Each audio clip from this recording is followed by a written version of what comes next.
All right, we gotta clean this up. Whoa.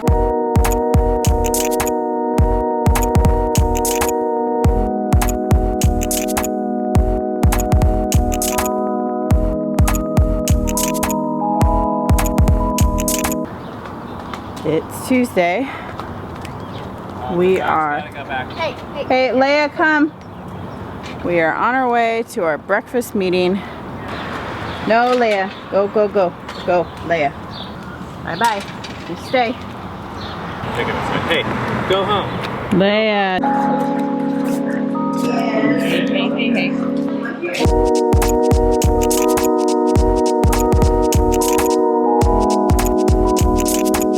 Business meetings before the baby were like action-packed. We're like pounding out ideas and setting vision for the future and like to-do lists. Since we had the baby, it's like we like. How did you sleep last night? We like stare at each other. Then after like an hour, we're like, I think it's time to go home. Yeah. It feels like we were at the end of Super Mario Brothers, you know? And then someone went up and pushed the reset button, and then you're at like level 1-1 again. But it's great. Dun dun dun dun dun dun. 4 or 5.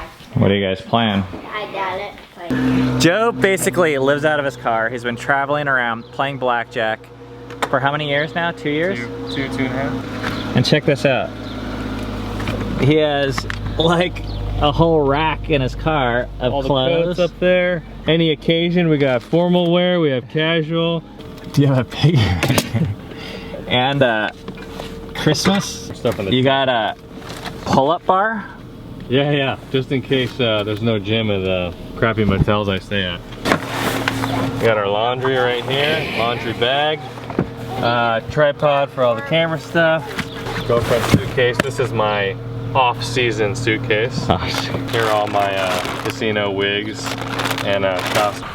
Joe was really excited to go to Indian because the best Indian food in the whole world that we've discovered is right here in northern Kentucky, believe it or not. So he offered to take our whole family out to the Indian buffet.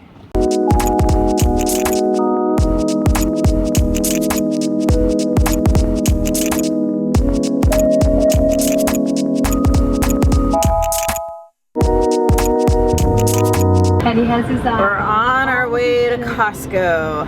It's been, I think, like a long time, maybe a month since we've been here.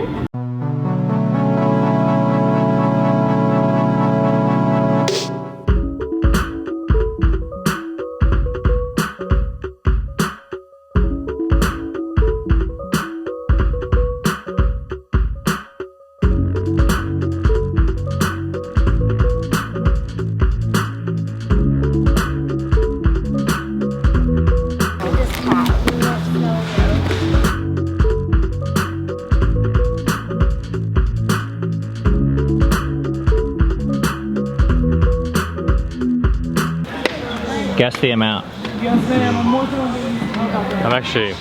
This is a hobby of mine. I have 429 screaming in my head right now, so I gotta go with that. 545. Wow. I think it's like 515. I just have 500. 500?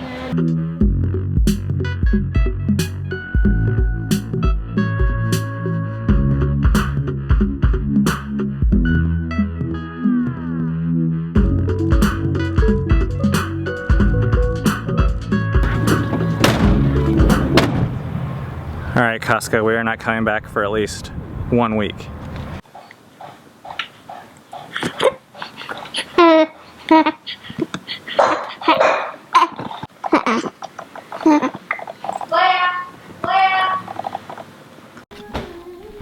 We got back from Costco and we're wiped out, so we just kind of took a nap, woke up. All right, we're gonna go talk in the garden. Well. Some of you guys remember Joe when I was in Vegas. We met up with him there and we showed a few episodes with him. I think I left a banana on your car. Yeah. Joe and I met because I am the partial owner of a blackjack training website that teaches people how to beat the game of blackjack, because I did that for about 8 years. Joe learned how to do that. He made like close to $750,000 in a year playing a freaking casino game. A year or two, something like that? Yeah, 2 years. Okay, 2 years. I said, man, that must be hard, huh? To deal with making that much money. And I saw, he looked at me like... Yeah, it was like a, kind of like a relief that someone else felt that way. Because they went through basically the same thing I did, you know. So I wanted to show you guys something that's kind of a little crazy, and then we'll talk about it. And I don't really know where this is going to go.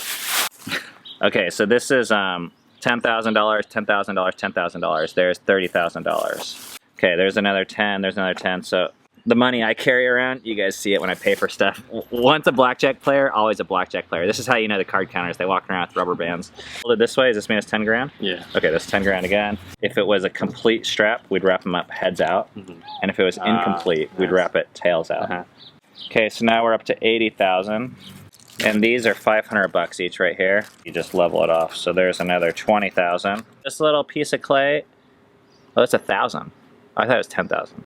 Oh, a lot of money. 110, $115,000 is right here.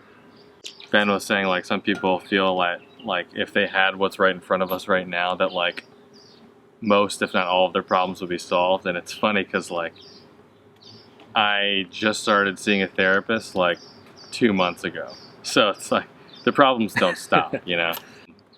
The problems don't stop, they just evolve, they change.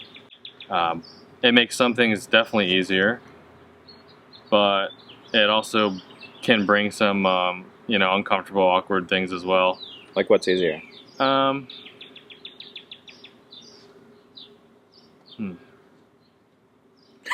It's really hard. I mean, the fact that I'm questioning it so much, it seems like it's like, oh, it's such a, you know, like first world problem to have too many choices, but it's like, I think it kind of, since you don't have to go to work the next day, and, you know, I mean, you just don't want to be on vacation your whole life. Like, that's going to not really be fulfilling because everyone else is working. So you're just going to be by yourself. It's confusing when someone asks you for one of these, because I've made a lot of these in my lifetime, especially with blackjack. I actually knew that these didn't make my problems go away, or at least they created as many problems as they solved. And I know that's hard for people to believe, because I think when a lot of people see this, like if you see one of these, you might think, oh, that's a car. And then you think, okay, one of these is a house. Well, and then it's like, well, then what? Like the real challenges is like your relationships and what you do with that time. So it's like, I mean, your relationships are always going to be your biggest challenges because they're the things that's the most important in life. And some of you guys know my story. There was years where I was making the most money I've ever made. It was like $1 million a year. And those were the times when our family was the most unhealthy and we were experiencing the most difficulty in our relationships than ever. Because even though a lot of people don't get this, I noticed for myself, I only noticed this afterwards, by the way, that I spent all my life trying to get it. So I want to ask you, Joe, when you see this, like, what do you see right now? Half of it just going away out of my even my own control. So I really see that.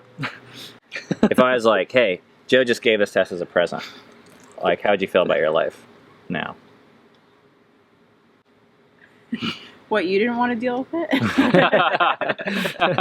Once you make a little bit more, then it's weird because you actually become more emotionally dependent on it, or you can't, like at first, like you become way more emotionally attached to it because this is your safety, like this is your armor, your, you know, if something bad happens, I can just take one of these and solve the problem. Like these are like fake problem solvers here. So it's like you don't want to lose any of it, and like you feel guilty about spending any of it because that's one less, this is like, if I get rid of this one less emergency I can like take care of, you know. Wow. Totally. So then you just become kind of like a little bit, you know, chained to it in that way. It's kind of weird, huh? Yeah. I mean, but I don't think striving to make less money is the answer either. That's not, you know, I think you said that too. It's like when you have less money, then the needle can go the other way, where the extreme is you're priding yourself on saving money versus earning money, and it's just can still control you either way. When I see this amount of money, and when you guys see this amount of money, or for Joe, when he sees this amount of money, I just want the money to kind of like lose the power that it has on us. I want to see this money the way God sees it, which I don't think he's like, oh my gosh, that's a huge amount, or like, oh, that's a tiny amount, crap, I can't do that thing. Whatever he puts before me, I want to use well.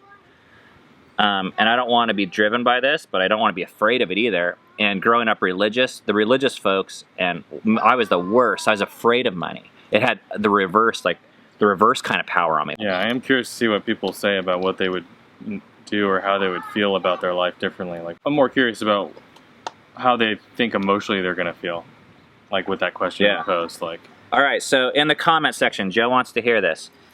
Joe's going to give you this right here. To one lucky YouTube in pretend world. And the question is, how would you feel about that? What would you do with it? And let's see the answers. This could be interesting. I want to interview the kids. Hey kids, Filia! Can you come here? Okay, you want to sit here for a second? If you had that much money, what would you buy? There you have it. How do you feel when you see this? I don't know. Is it like interesting? Not really. If you, when you see this much money, Oh, how do you feel? you know what? I try not to look at too long because it's not mine anyway, and I don't want to have a feeling attached to it. I mean, I want to buy stuff, but even if I had enough money for it, or more than enough money, or lots and lots of money, I still wouldn't buy it because I would have too much stuff. What would you buy if you had it? I don't know. Maybe I'd buy some plants for how many? And maybe I'd get a chameleon. A chameleon? That's cool. They look really cool. Cool. Thanks for sharing that. Let me borrow that.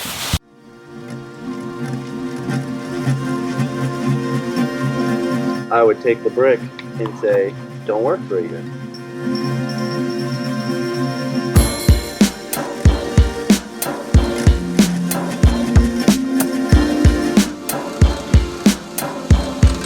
this place is the best Indian I've had overall through the whole menu, but there's this one place in North Carolina that does this, just this one dish that's perfect.